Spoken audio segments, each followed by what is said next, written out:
Hi hello ವೀಕ್ಷಕರೇ, welcome to simple Bhagya kitchen.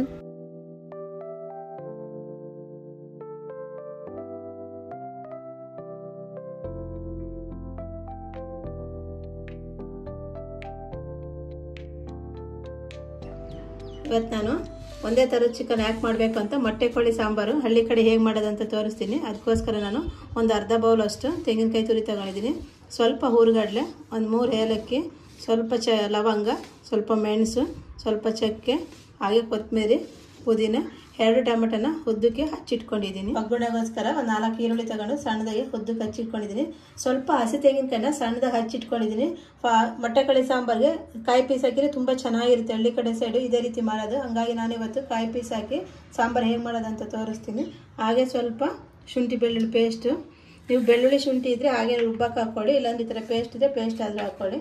ಈಗ ಬರೋಣ. ಈಗ ಚಿಕ್ಕದೊಂದು ಮಿಕ್ಸಿ ಜಾರ್ ತಗೊಂಡಿದ್ದೀನಿ. ಇದಕ್ಕೆ ನೋಡಿ ಒಗ್ಗರಣೆಗೆ ಎತ್ತಿಟ್ಟಿದ್ನೆಲ್ಲ ಆ ಈರುಳ್ಳಿನ ಹಾಕ್ತಾ ಇದ್ದೀನಿ. ಇದು ಜಾಸ್ತಿ ನುಣ್ಣು ರುಬ್ಕೋಬಾರ್ದು, ಸ್ವಲ್ಪ ತರ್ತರಿಯಾಗೇನೆ ಜಸ್ಟ್ ಒಂದು 2 ರೌಂಡ್ ಹಾಕಿದರೆ ಸಾಕಾಗುತ್ತೆ. ಇದನ್ನು ರುಬ್ಕೊಂಡು ಬರೋಣ ಸಪ್ರೇಟಾಗಿ. ರುಬ್ಬಿರುವಂಥ ಈರುಳ್ಳಿ ರೆಡಿಯಾಗಿದೆ ನೋಡಿ. ಇನ್ನು ಈರುಳ್ಳಿ ಹಾಗೆ ಇದೆ, ಸ್ವಲ್ಪ ಒಂದು 2 ರೌಂಡ್ ಹಾಕಿದರೆ ಸಾಕಾಗುತ್ತೆ. ಇದನ್ನ ಸಪ್ರೇಟ್ ಇಟ್ಟು ಮಸಾಲೆ ರುಬ್ಕೊಂಡು ಬರೋಣ. ಮಸಾಲೆ ರುಬ್ಕೊಳ್ಳೋದಕ್ಕೆ ಒಂದು ಜಾರ್ ತೊಗೊಂಡಿದ್ದೀನಿ. ನಾನೇನು ತೋರಿಸಿದ್ನಲ್ವ, ಟೊಮೊಟೊ, ಕೊತ್ತಂಬರಿ ಸೊಪ್ಪು ಮತ್ತು ಚಕ್ಕೆ, ಲವಂಗ, ಮೆಣಸು ಎಲ್ಲನ ಒಂದೇ ಸರಿ ಇದೆಲ್ಲ ಹಾಕಿಬಿಟ್ಟು ಸ್ವಲ್ಪ ನೀರು ಹಾಕಿ ರುಬ್ಕೊಂಡು ಬರೋಣ. ನೋಡಿ ಮಸಾಲೆನ ಎಷ್ಟು ನುಣ್ಣು ರುಬ್ಕೋಬೇಕು, ತರ್ತರಿಯಾಗಿ ರುಬ್ಕೋಬಾರ್ದು. ರುಬ್ಬಿರೋವಂಥ ಮಸಾಲೆ ನುಣ್ಣಗಿರಬೇಕು. ಇಷ್ಟು ಮಸಾಲೆ ರುಬ್ಕೊಂಡ್ರೆ ರೆಡಿ ಆಗುತ್ತೆ, ಮಸಾಲೆ ಎಲ್ಲ ರೆಡಿ ಆಗುತ್ತೆ. ಈಗ ಹೇಗೆ ಚಿಕನ್ ಮಾಡೋದಂತ ನೋಡೋಣ ಬನ್ನಿ. ಸ್ಟವ್ ಮೇಲೆ ಒಂದು ಕುಕ್ಕರ್ ಇಟ್ಟಿದ್ದೀನಿ. ಕುಕ್ಕರ್ಗೆ ನಾನೊಂದು 3 ಸ್ಪೂನ್ ಅಷ್ಟು ಎಣ್ಣೆ ಹಾಕ್ತಾಯಿದ್ದೀನಿ. ಜಾಸ್ತಿ ಎಣ್ಣೆ ಬೇಕಾಗಿರಲ್ಲ, ಒಂದು 3 ಸ್ಪೂನ್ ಹಾಕಿದರೆ ಸಾಕಾಗುತ್ತೆ. ಸ್ವಲ್ಪ ಎಣ್ಣೆ ಬಿಸಿಯಾಗಿದೆ. ಎಣ್ಣೆ ಬಿಸಿಯಾಗಿದೆ. ನಾನು ಹಚ್ಚಿಕೊಂಡಂಥ ಕಾಯಿ ಪೀಸ್ ಹಾಕ್ತಾಯಿದ್ದೀನಿ. ಇದು ಚೆನ್ನಾಗಿ ಎಣ್ಣೆಗೆ ಫ್ರೈ ಆಗಬೇಕು. ಹಾಗಾಗಿ ಫಸ್ಟ್ ನಾವು ಕಾಯಿ ಪೀಸ್ ಹಾಕಿ ಫ್ರೈ ಮಾಡ್ಕೊಳ್ಳೋಣ. ಈಗ ಕಾಯೆಲ್ಲ ಚೆನ್ನಾಗಿ ಫ್ರೈ ಆಗಿದೆ.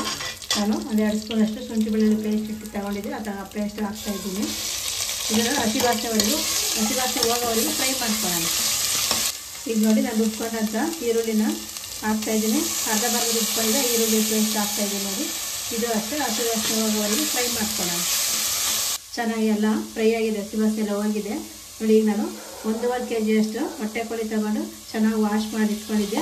ಮೊಟ್ಟೆ ಕೋಳಿನ ಹಾಕ್ತಾಯಿದ್ದೀನಿ. ಚಿಕನ್ ಎಲ್ಲನ ನೀಟಾಗಿ ಒಂದ್ಸಲಿ ಮಿಕ್ಸ್ ಮಾಡೋಣ. ಈರುಳ್ಳಿ ಶುಂಠಿ ಬೆಳ್ಳುಳ್ಳಿ ಪೇಸ್ಟ್ ಏನು ಹಾಕಿದ್ದು ಅದ್ರ ಜೊತೆ ನೀಟಾಗಿ ಮಿಕ್ಸ್ ಆಗಲಿ. ಇದನ್ನು ಒಂದು 10 ನಿಮಿಷ ಚೆನ್ನಾಗಿ ಬೇಯಿಸ್ಕೋಬೇಕು. ರುಚಿಗೆ ತಕ್ಕಷ್ಟು ಉಪ್ಪು ಹಾಕೋಣ. ನೀವು ಸ್ವಲ್ಪ ನೋಡ್ಕೊಂಡು ಹಾಕ್ಕೊಳ್ಳಿ, ಕಮ್ಮಿ ಹಾಕ್ಕೊಳ್ಳಿ, ಆಮೇಲೆ ಬೇಕಾದರೆ ಹಾಕ್ಕೋಬೋದು ಸಾಂಬಾರು ರೆಡಿ ಮಾಡುವಾಗ. ಅದನ್ನು ಇವಾಗ ಚಿಕನ್ ಬೇಯೋದಕ್ಕೋಸ್ಕರ ಸ್ವಲ್ಪ ಹಾಕ್ಕೊಳ್ಳಿ. ಹಾಗೆ ಒಂದು ಚಿಟಿಕೆನೆ ಅರಿಶಿನ ಪುಡಿ ಹಾಕೋಣ. ಅರಿಶಿನ ಪುಡಿ ಉಪ್ಪು ಹಾಕಿದ್ಮೇಲೆ ಎಲ್ಲ ಒಂದ್ಸರಿ ಮಿಕ್ಸ್ ಮಾಡೋಣ.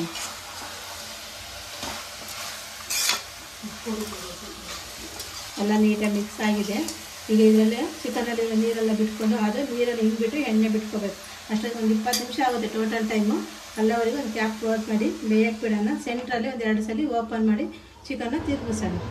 ಈಗ ನೋಡಿ ಚಿಕನ್ ಎಲ್ಲ ಬೆಂದು ನೀರು ಬಿಟ್ಕೊಂಡಿದೆ. ನೀರಲ್ಲಿ ಈಗಿವಾಗ ಎಣ್ಣೆ ಬಿಟ್ಕೊಳ್ತಿದ್ದೆ. ಅಲ್ಲವರೆಗೂ ನಾವು ಒಂದು 10 ನಿಮಿಷ ಲೇಟ್ ಆದರೂ ಪರವಾಗಿಲ್ಲ, 10 ರಿಂದ 20 ನಿಮಿಷ ಆಗುತ್ತೆ. ಚೆನ್ನಾಗೆಲ್ಲ ಬೆಂದುಬಿಟ್ಟು ಅದು ನೀರು ಬಿಟ್ಕೊಂಡು ಮತ್ತೆ ಎಣ್ಣೆ ಬಿಡಬೇಕಂದ್ರೆ ಒಂದು 10 ರಿಂದ 20 ನಿಮಿಷ ಆಗುತ್ತೆ. ಯಾಕಂದರೆ ಇದು ಫಾರಂ ಕೋಳಿ ಆಗಿರೋದ್ರಿಂದ ಬಾಯ್ಲರಲ್ಲಿ ಬೇಗನೆ ಆಗುತ್ತೆ. ಫಾರಂ ಕೋಳಿ ಅಲ್ವಾ, ಸ್ವಲ್ಪ ಲೇಟ್ ಆಗುತ್ತೆ. ಲೇಟ್ ಆದರೂ ಅಷ್ಟೇ ಟೇಸ್ಟ್ ಅಷ್ಟೇ ಚೆನ್ನಾಗಿರುತ್ತೆ ನೋಡಿ. ಈಗ ಎಣ್ಣೆ ಬಿಟ್ಕೊಳ್ತಾ ಇದೆ. ಅಷ್ಟೊಂದು ಚಿಕ್ಕದಾಗಿ ಮಸಾಲೆ ಮಾಡ್ಕೊಳ್ಳೋದು. ಮಸಾಲೆಲ್ಲ ಕಲಿಸ್ಕೊಂಡು ರೆಡಿ ಮಾಡ್ಕೊಳ್ಳೋದು. ಧನಿಯಾ ಪುಡಿ ಮತ್ತು ಖಾರದ ಪುಡಿ ಎರಡೂ ಕಲಿಸ್ಕೊಂಡು ಸಪ್ರೇಟಾಗಿ ಆವಾಗ ಹಾಕಿದರೆ ತುಂಬ ಚೆನ್ನಾಗಿ ಬರುತ್ತೆ ಟೇಸ್ಟು.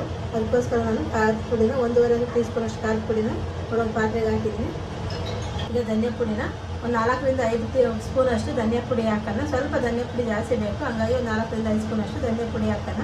ಸ್ವಲ್ಪ ನೀರು ಹಾಕ್ಕೊಂಡು ಮಿಕ್ಸ್ ಮಾಡ್ಕೊಂಡು ಬರೋಣ.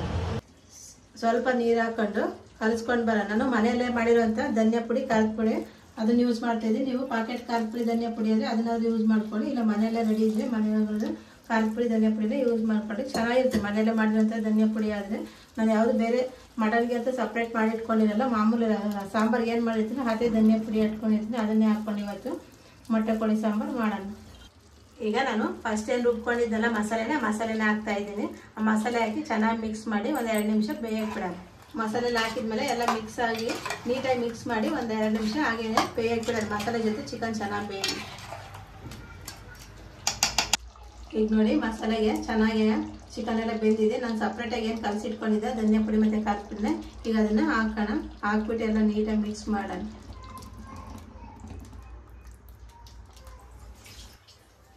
ಮಿಕ್ಸ್ ಎಲ್ಲ ಆಗಿದೆ. ಈಗ ಇದನ್ನು ಒಂದು 5 ನಿಮಿಷ ಚೆನ್ನಾಗಿ ಮತ್ತೆ ಮಸಾಲೆಗೆ ಕುದಿಬೇಕು, ಆಗಲೇ ತುಂಬ ಟೇಸ್ಟಿ ಬರೋದು ಸಾಂಬಾರು. ಈಗ ನೋಡಿ ಮಸಾಲೆ ಜೊತೆ ಚೆನ್ನಾಗಿ ಚಿಕನ್ನು ಬೆಂದಿದೆ. ಈಗ ನಾನು ನೀರು ಹಾಕ್ತಾಯಿದ್ದೀನಿ. ನೀವು ಎಷ್ಟು ನೀರು ಬೇಕೋ ಅಷ್ಟು ನೋಡ್ಕೊಂಡು ಹಾಕ್ಕೊಳ್ಳಿ. ನಾನು ಸಾಂಬಾರಿಗೆ ಎಷ್ಟು ಬೇಕೋ ಇವತ್ತು ಅಷ್ಟು ನೀರು ಹಾಕ್ತಾಯಿದ್ದೀನಿ. ನೀರು ಹಾಕ್ಬಿಟ್ಟು ಒಂದು 5 6 ವಿಷಲ್ ಹೊಡಿಸ್ಕೊಂಡು ಬರೋಣ. ಇದರಲ್ಲಿರುವಂತಹ ಮೊಟ್ಟೆ ಕೋಳಿ ಸಾಂಬಾರಾಗಿದೆ ಅಂದರೆ ಮೊಟ್ಟೆ ಇರ್ತವೆ, ಇದನ್ನು ಲಾಸ್ಟಲ್ಲಿ ಹಾಕ್ಬೇಕು. ಫಸ್ಟೇ ನಾವು ಚಿಕನ್ ಜೊತೆ ಅದಕ್ಕೆ ಚಿಕನ್ ಒಂದು 20 ನಿಮಿಷ ಬೇಯಿಸ್ತೀವಲ್ಲ, ಅಷ್ಟು ಮೊಟ್ಟೆ ಎಲ್ಲ ಹೊಡೆದ್ಬಿಟ್ಟು ನಾವು ತಿರುಗಿಸ್ತಾ ಇರ್ಬೇಕಾದ್ರೆ ಮೊಟ್ಟೆ ಎಲ್ಲ ಹೊಡೆದು ಹೋಗ್ತವೆ. ಇನ್ನೇನು ಕ್ಯಾಪ್ ಕ್ಲೋಸ್ ಮಾಡ್ಬೇಕನ್ಬೇಕಾದ್ರೆ ಇದನ್ನು ಹಾಕ್ಬಿಟ್ಟು ಕ್ಯಾಪ್ ಕ್ಲೋಸ್ ಮಾಡೋಣ. ಈಗ 5 ರಿಂದ 6 ವಿಸಿಲ್ ಬಂದಿದೆ ನೋಡಿ, ಏರ್ ಔಟ್ ಆಗಿದೆ. ಈಗ ಓಪನ್ ಮಾಡೋಣ. ಓಹೋ, ಏನು ಸಖತ್ತಾಗಿ ಕಾಣಿಸ್ತೈತೆ. ಕಾಯಿ ಪೀಸ್ ನೋಡಿ ಎಷ್ಟು ನೀಟಾಗಿ ಮೇಲೆಲ್ಲ ಕಾಯಿ ಪೀಸ್ ಇದೆ ಅಂತ. ತುಂಬ ಚೆನ್ನಾಗಿರುತ್ತೆ ಇದರ ಕಾಯಿ ಪೀಸ್ ಹಾಕಿ ಸಾಂಬಾರು ಮಾಡೋದ್ರಿಂದ. ಇದನ್ನು ಮುದ್ದೆ ಜೊತೆ ಹಸಿರಾಗಿ ಮುದ್ದೆ ಅಂತಾರಲ್ಲ ಅದ್ರ ಜೊತೆ ಮಾಡ್ಕೊಂಡು ತಿಂತಾಯಿದ್ರಿಯಪ್ಪ, ಇನ್ನೂ ಒಂದು ತಿನ್ನಬೇಕಪ್ಪ ಅನಿಸುತ್ತೆ, ಅಷ್ಟು ಚೆನ್ನಾಗಿರುತ್ತೆ. ನೋಡಿರಲ್ಲ ವೀಕ್ಷಕರು, ಇವತ್ತು ನಾನು ಯಾವ ರೀತಿ ಮೊಟ್ಟೆ ಕೋಳಿ ಸಾಂಬಾರು ಮಾಡಿದೆ ಅಂತ. ನಿಮಗೆ ಇಷ್ಟ ಆದರೆ ಲೈಕ್ ಮಾಡಿ, ಕಮೆಂಟ್ ಮಾಡಿ, ಶೇರ್ ಮಾಡಿ, ಹಾಗೆ ನಮ್ಮ ಚಾನಲ್ನ ಸಬ್ಸ್ಕ್ರೈಬ್ ಮಾಡಿ. ಪಕ್ಕದಲ್ಲಿರುವ ಬೆಲ್ ಐಕನ್ ಬಟನ್ನ ಕ್ಲಿಕ್ ಮಾಡಿ ಆಲ್ ಅಂತ ಸೆಲೆಕ್ಟ್ ಮಾಡಿ. ಈ ಥರ ನಾವು ಹೊಸ ಹಾಕೋ ವಿಡಿಯೋ ಎಲ್ಲ ಬೇಗನೆ ನೋಡ್ಬೋದು. ಮುಂದಿನ ವಿಡಿಯೋದಲ್ಲಿ ಸಿಗೋಣ.